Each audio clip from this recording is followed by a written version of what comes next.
morning, YouTube, and this is a pre-sunrise ride to work.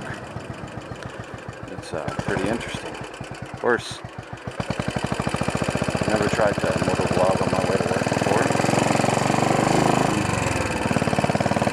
and I don't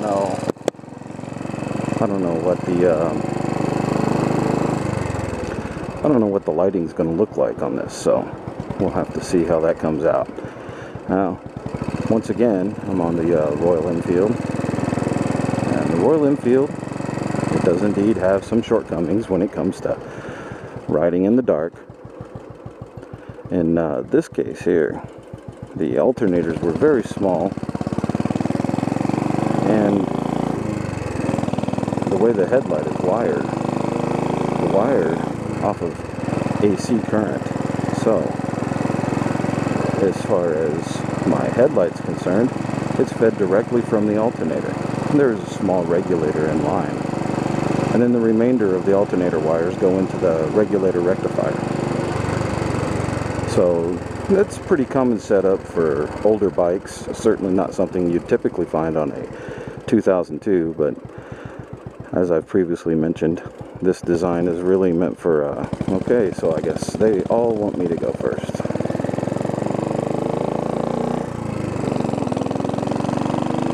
As we've previously discussed,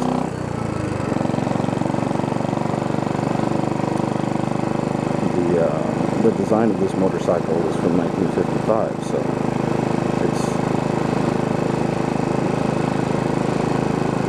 the headlight configuration sort of sits firmly within that previously discussed design. Now, I won't be able to take you all the way into work. I don't want to tell everybody where I work. But I do have to let you folks experience this, because the sun is going to come up while I'm on my way to work. And I have to say that this is actually one of my favorite times to ride, because, well, just seeing the sunrise, and even though I do it every day, I still enjoy it. In fact, that first MotoVlog that I did was immediately after sunrise. I like to sit at that abandoned parking garage, and I could go up to the top floor and watch the sunrise. Sometimes I'll sit there and smoke a cigar and watch the sun come up. But not only do I enjoy the sunrise on the way to work, but I'm going to experience something this morning that you won't be able to experience with me. So I'll just have to creatively relay it to you.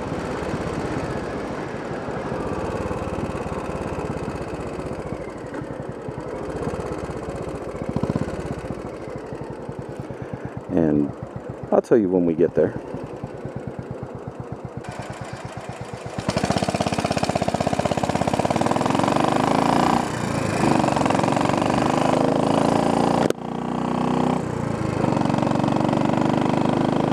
So as I was saying there, because I figured I was going to edit out that sit at the intersection.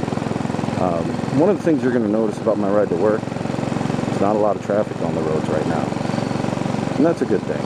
So because there's not a lot of traffic on the roads in the morning, I tend to go ahead and take these bigger roads. As you can see, there's 3, sometimes 4 lanes going this direction, and 3 or 4 lanes going in that direction. And during the morning, traffic is slow enough, and traffic is low enough that I can bump right through without any issues. But I'm going to run this red light. Oh, I think I made it. I don't know, there's usually a motorcycle cop sitting up here just outside the hospital, so we'll see. You guys may end up witnessing a traffic stop. Maybe I'll cut that out. Alright, so as I was saying, with the slower amount of traffic, I go ahead and brave the big roads. And not that I'm afraid to ride, but you already take on so much risk riding a motorcycle, and honestly, I like to enjoy riding a motorcycle. I don't really enjoy riding a motorcycle in bumper-to-bumper traffic. So So in the mornings I take these big roads, and in the afternoons, as you'll see, because I'll fill out the rest of this vlog with my afternoon commute, I take smaller roads home in the afternoon. So we'll get through this intersection and then I'll spare you this part.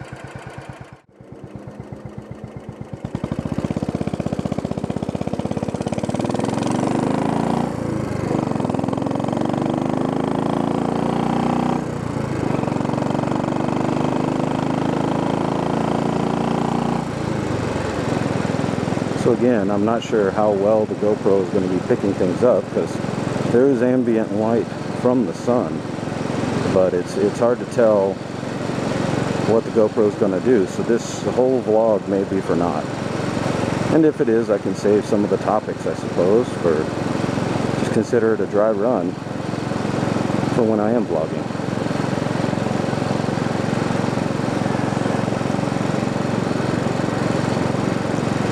So for my commute in the mornings, I'll bust right through town. It typically takes me 10-15 minutes to get to work. And in the afternoon, it takes a little bit longer. But I don't bust through town the same way. I take smaller 2-lane roads. Maximum speed limit is probably 35. And it's usually 1 lane in each direction with a split turn lane in the middle, and that is the right speed. And you know what I find? The times that I've taken the big roads home, just to check it out, taking those little roads actually gets you home quicker, even though you're moving at a slower speed, because the traffic that you're moving with just gets so hung up.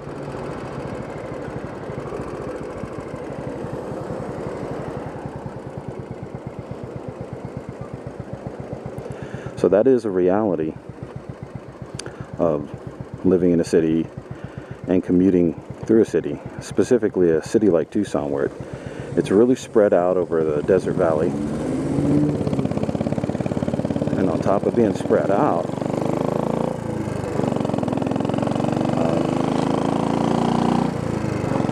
everybody's got a car. And everybody seems to think that they're Mario Andretti. So everybody just jams up the traffic. I don't want to get on here and complain about Tucson traffic all the time, so I'll go ahead and move on to my next topic. My next topic, pardon me, my next topic actually has to do with the first topic, which is getting up early and seeing the sunrise. I'm enjoying this right now because it's very cool out. It's probably somewhere around 76, 77 degrees out, so that's really, really cool right now. Sun's getting ready to come up, the sky is changing colors. I'm not sure what the GoPro can pick up. I've witnessed for myself other vloggers' frustrations about not being able to see the mountains in the distance, or haze really fuzzes up the camera, or the wide angle and doesn't render as much definition for things that are far away.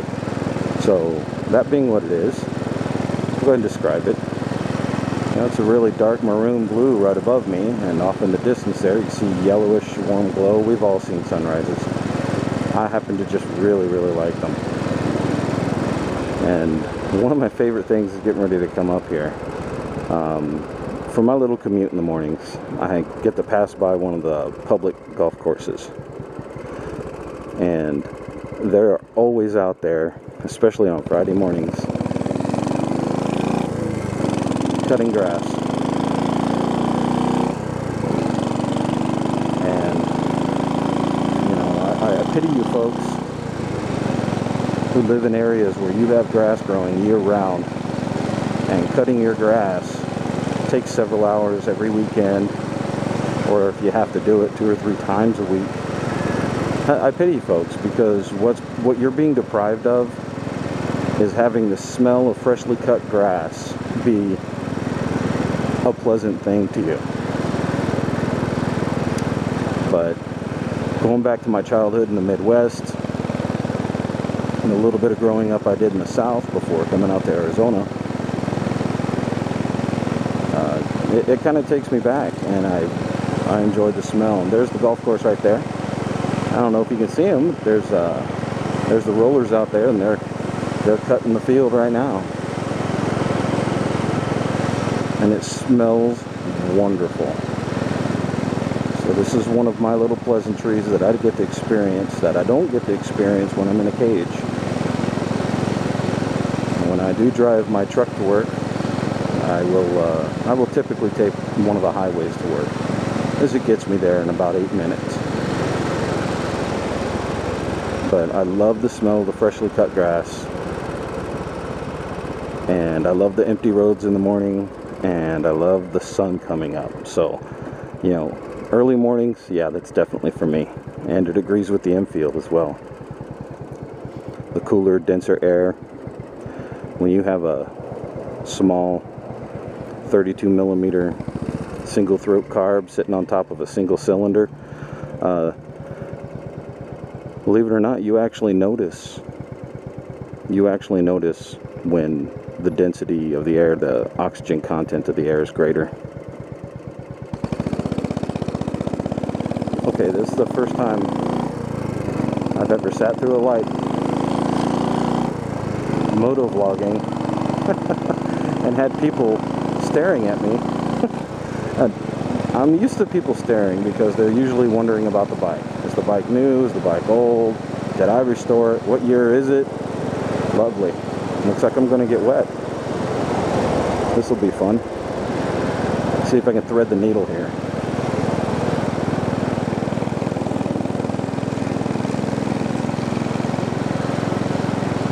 Okay, I'm about to tear into a rant on people who don't take care of their irrigation, because that is a crying shame in the desert. And if you have irrigation, and look how much of this irrigation is run down this road. That puddle I went through has come all the way down here. This is half a mile. So somebody's sloppy irrigation dumped gallons and gallons of water onto the street. You know, if you're putting your water on vegetation, the vegetation's going to grow. If you're putting it on the asphalt, you're not growing any more road. In fact, you're ruining the road. You're not doing anybody any favors. Sorry, I could totally go into a rant, but when you live in the desert, water is a precious thing. People who use it responsibly, you know, they use irrigation systems and stuff, but you can't just set it and forget it. You got to maintain it too. And every morning I come to work, there'll be somebody that's got an emitter that's ripped off, a fountain shooting into the street or on the sidewalks. And it's pretty frustrating to me. But at any rate, to get back on topic, the Enfield enjoys the mornings. Cooler, denser air.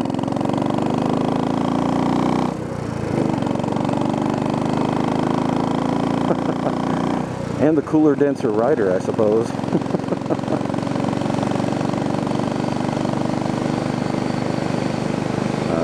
In terms of tolerances, what the Enfield will put up with, I'm a relatively big fella, as they like to say. Right around 6 foot. And I got all the girth to go with it. But this little bike makes me happy. As far as its tolerances go, of course, this will be prime temperature, prime riding time for this bike. Between 70 and 85 degrees. The roads are wide open, so you get to sort of just pop along. But in the afternoon, you'll see some of its higher end tolerances, because in the afternoon when I ride home, it's going to be about 103 to 105. At least that's what's forecast. What's actually out here on the pavement is probably closer to 110. And that's what I'll be riding home in, the stop and go traffic in the afternoon. And I know a lot of people will go, wow, you know, how do you do that with an iron barrel, air-cooled iron barrel, stop and go traffic? I got friends that have all sorts of different bikes, and they wouldn't even dream of it. They don't. First of all, it's uncomfortable to ride around in 100-degree heat, and I'll give them that. But also they won't do it because they're concerned for their bike overheating, and I don't know. You know, this bike puts off I think its head temperature is right around 280 or so. So this is what I'm thinking. They use these motorcycles. They're built in India. And folks in India use these things as a 5-person family automobile. So a 5-person family automobile riding around in the extremities of India. Let's face it, India does. They're not all just sitting at 70 to 85 degrees out there.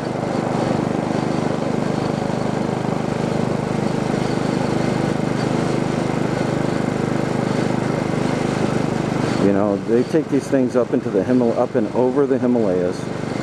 These older ones with the iron barrels.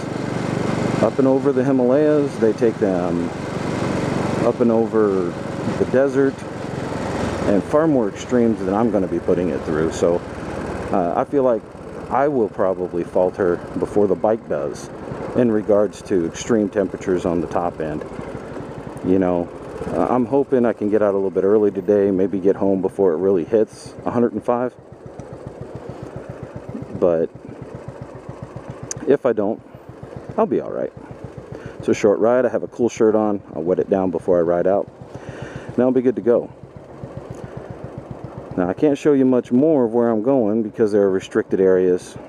So I'm going to go ahead and sign off for my morning vlog, and I'll get with you again this afternoon. Thanks for watching.